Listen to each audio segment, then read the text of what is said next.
All right, welcome in a special edition of the Garden Report. John Zannis, Bobby Manning, and obviously you recognize the guy in the middle here, Aaron Nesmith of the Boston Celtics. We know Uh, that guy. Newest member of the New Balance family, and with all due respect to Jayson Tatum and his 60-point outburst recently, honestly, probably the most talked about Celtic right now, given what you've done over the last few games. So we want to talk about your new shoe deal and what that's all about and what that means to you. We want to see some of this stuff, but first, I just want to talk about like this 3-game stretch is unbelievable. Could you imagine? You would have been doing what you've done over the last 3 games, playing the minutes you've been playing and the contributions you've been making, given where you were at other points in this season? I mean, it's just continuing to work and continuing to believe and do the groundwork like every single day, not changing my routines, coming in early in the morning and doing what's asked of me, and then trying to do a little bit more, and making sure I'm paying attention to everybody, the guys who are playing, guys who aren't playing, so that when I get my opportunity, I make the most of it. Yeah, for sure. And the shot making, I think it's tough coming into the league, being a guy as a shooter who, is just getting a couple looks every night and, whether it's going in or not, he's kind of deciding whether you have a good game or a bad game. And to start this year, you weren't hitting a ton of shots, and now that's finally coming now. How tough was that to roll with, just having, 4 or 5 shots kind of decide, in your 15, 16 minutes, whether it was going to be a good night or a bad night? Just riding the wave of the ups and downs of the game of basketball in the NBA. Can't get too high on the game, can't get too low on the game. So, not shooting the ball that great in the beginning, just continuing to do what I do, continuing to work, and continue to get the same amount of shots and reps up every day. And I know they would start falling eventually. But what's that like though? You're out there and like, okay, I got a small window here to make my impact, okay? And then you leave the court and you're like, man, I had one look and I didn't knock it down, or maybe this didn't go the way I wanted it to go. You go back to the bench. Are you wondering like, am I going to get back in? Am I going to play next game? What's that been like, just kind of riding that rookie roller coaster? I mean, yeah, like a whole bunch of ups and downs, and your mind's everywhere sometimes. But you can't focus on that too much. Like I said, you got to make sure you live in the moment, be in the moment. So in the moment we're playing a game, whether I'm playing or not, my teammates are out there. They're working hard. They're trying to win a game. So I got to be locked in, and I got to help cheer them on, or I got to help anywhere I can in that moment. So you and Peyton kind of had a steep learning curve coming in. There wasn't a lot of training camp, not a ton of practice this year. And I remember Brad Stevens saying early on that, you especially had a little while to go here, and that playing time is kind of come and gone this year. It feels like, for a couple game stretches, you'd be playing a lot, and then some games you wouldn't be playing at all. How has that been with Brad, just kind of talking about your playing time, and does he make it clear on a game night like you're going to be getting some extra run here, or we might be sitting you tonight in favor of some other guys? Or are you just kind of on edge all the time thinking about like, am I going to be playing tonight or not? Yeah, I would say it's more of, just making sure. You never know what's going to happen in the course of a game. I might not play, I might play a lot. And it's just making sure I have the same mindset throughout all situations, so that if my number is called, I'm ready and I'm not caught by surprise, and then I go in and I'm not prepared to play and help the team win.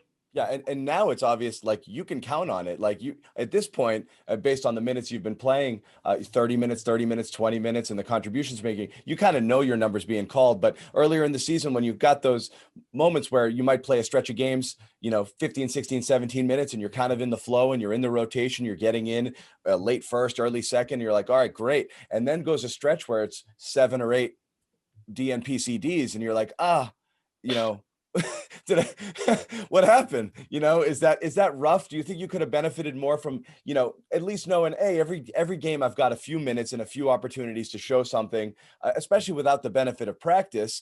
The games are really your only opportunity to kind of play with the guys. And when you go those long stretches, you think that kind of hurts your development, not being able to get in there and to play? I mean, I think you can look at it from both perspectives. From a playing standpoint, obviously nothing's better than actually being in the game and getting reps up and, being able to run around with those guys. But from a mindset standpoint, I think it really helped me, take a step back and look at the game in a different view. And really help my preparation and every day, like every day, no matter what's going on, I have to show up. I have to show up to be ready. I got to show up to give 110% because I never know what's going to happen. Right. It would definitely help my mindset. What's it like playing for Brad? You know, I feel like he was tough on you early on, especially the way he was talking in some of those pressers. And I know you had a tough coach in college too, and Jerry Stackhouse, who was, grilling you in these film sessions that you talked about that were really just like, brutal, breaking down like every single thing about you. What's your relationship with Brad like? What kind of feedback are you getting from him on a constant basis? And, what does he press you most to improve on? Just being ready. Pretty much kind of like I said, he's a big guy, big standpoint on just being ready. And whenever your opportunity is called, you go in and you make the most of it. And if you're not doing that, and if you're not prepared, then that says something about you and your work ethic, and you're not taking the onus to go out there and make sure that you are ready for when you get the opportunity. Well, the one thing he's been saying recently is like the effort, and everybody can see it, like the effort on a nightly basis, and the like you literally just falling on your, falling on the floor, diving after loose balls into the stands. Well, first of all, like, do you wake up like literally just, bumps and bruises everywhere after every game? And second is, did you have to like almost reinvent your style of play to earn those minutes and say, you know what, I'm just going to go out there and just I'm going to try to be Marcus. I'm going to go lay it on the line. I'm going to dive for those loose balls, do everything possible and show, hey, I'm going to earn my minutes this way. And then I'm going to show you everything else I can do. Yeah. Actually, I feel great. Waking in the You're all morning. right? Great. Yeah. Because people are worried about you every night. I'm not kidding. They're like, is Aaron okay? No, I call it an art of falling. You got to know how to fall. Yeah.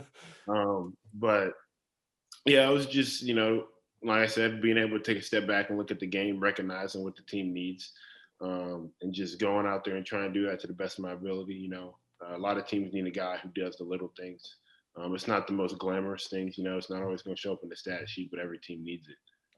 For sure. And our own Sherrod Blakely was talking to a scout recently at Boston Sports Journal and kind of saying, like, all right, would we get right about Aaron? Would we get wrong about Aaron? And even they were like, we didn't see that side of his game at Vanderbilt, like just the all out hustle, intensity, diving for loose balls, getting on the boards, all that kind of stuff. And the scout actually said, I guess we kind of bleep that one up, right? Seriously, I'm happy for him. It seems like he found a role with those guys now. It's not the role we thought it would be or the role the Celtics thought it would be, but give him credit. He's figured out a way to get on the floor, which is huge for a rookie. I know Brian Scalabrine has said that on these broadcasts as well. And really everybody who watched you at Vanderbilt, like you've always been an intense guy, but like just I guess like Marcus Smart's the only way you could compare it. Just, the winning plays that they talk about, getting on the boards. I think the one I liked most from Friday was when you won a jump ball, you sprinted all the way down the floor. I think Brown had thrown the pass to Tatum and Tatum kind of mishandled it and you were right under the basket to scoop it up. Is that something we just kind of missed and didn't pay enough attention to before? Or is that something newer that you've had to reach up to? I would say, yeah, it's definitely a little bit more new, just because of the situation and like what the team needs. Like I said, like it's just something that the team needs right now to help win games and to make winning plays. And every team needs a guy like that. And so, knowing my role and just trying to do that to the best of my ability. What's it been like? You were on the court for history with Jayson Tatum and the 60 points. Now, not just that game, but every game. I mean, these guys are Jaylen and Jayson specifically stars, and 2-3 years ago, they're coming in and they're trying to figure out how to make an impact. What do I do here? Growing pains, rookie pains, and this and that, what's that like being around them? And are you able to learn from them? Every single day being around them, you learn from them. I mean, like you said, they're stars. They're phenomenal basketball players. So every opportunity that I get to be around those guys, I just learn so much. And so it's a great opportunity for me. And I'm very lucky to be able to play with those guys. But do they take you under their wing? Are they like, all right, let me show you, because this is a weird year, right?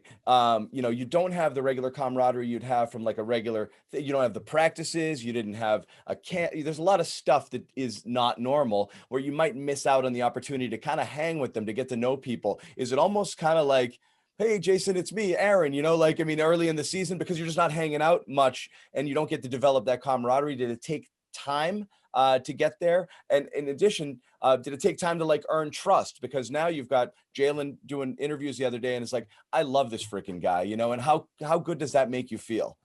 I mean, they instill confidence in all their teammates, and I think that's something that they're really good at, and something that's very important for for your best players to be willing to instill confidence in the other guys and the younger guys. I think that's big time, and that's something that they both do and they do very well. So.